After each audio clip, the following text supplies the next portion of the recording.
Hello hi friends, శ్రీస్ elite ఛానల్కి స్వాగతం. ఈరోజు మన ఛానల్లో కార్న్ వడ ఎలా తయారు చేసుకోవాలో చూద్దాం. ఈ చలికాలంలో ఈవినింగ్ స్నాక్ కింద ఇలా వేడివేడిగా వడలు వేసుకుని తింటే ఆహా, ఆ మజానే వేరు కదా. ఈ వడని స్వీట్ కార్న్తో చేసుకోవచ్చు, లేదా మొక్కజొన్న పొత్తులతో కూడా చేసుకోవచ్చు. కార్న్ ఒలుసుకున్న తర్వాత వాటర్లో వేసి వెంటనే ఆ వాటర్ నుంచి తీసి మిక్సీ జార్లో వేసుకుందాం. దీనిలో అల్లం ముక్క, పచ్చిమిరపకాయలు, కొంచెం జీలకర్ర, ఉప్పు వేసుకుని కచ్చాపచ్చా గ్రైండ్ చేసుకుని ఒక బౌల్లోకి తీసుకుందాం.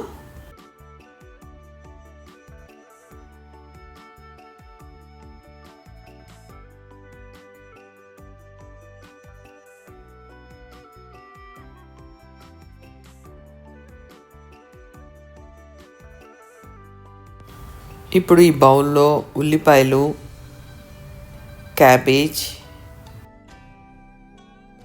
కొత్తిమీర, కరివేపాకు, అలాగే 2 స్పూన్స్ బియ్యం పిండి కూడా వేసి అన్నీ బాగా కలుపుకొని బాల్లాగా వస్తుందో లేదో చెక్ చేసుకోవాలి. పిండి పల్సనైతే కనుక కొంచెం బియ్యం పిండి వేసుకోండి.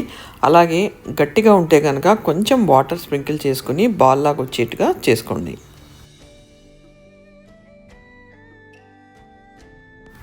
ఆ బాల్ని చేతిలో వేసుకుని లేదా ప్లాస్టిక్ షీట్ మీద వేసుకుని వడలాగా ఒత్తుకుని మీడియం హీట్లో ఉన్న ఆయిల్లో వేసి 2 వైపులా బ్రౌన్ కలర్ వచ్చే వరకు ఫ్రై చేసుకోండి.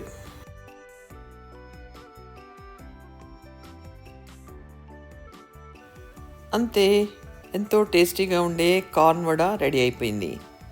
క్రిస్పీ హాట్ వడని చట్నీతో కానీ కెచప్తో కానీ ఎంజాయ్ చేయండి. ఈ వీడియో మీకు నచ్చినట్టయితే లైక్ చేయండి, మీ ఫ్రెండ్స్కి షేర్ చేయండి.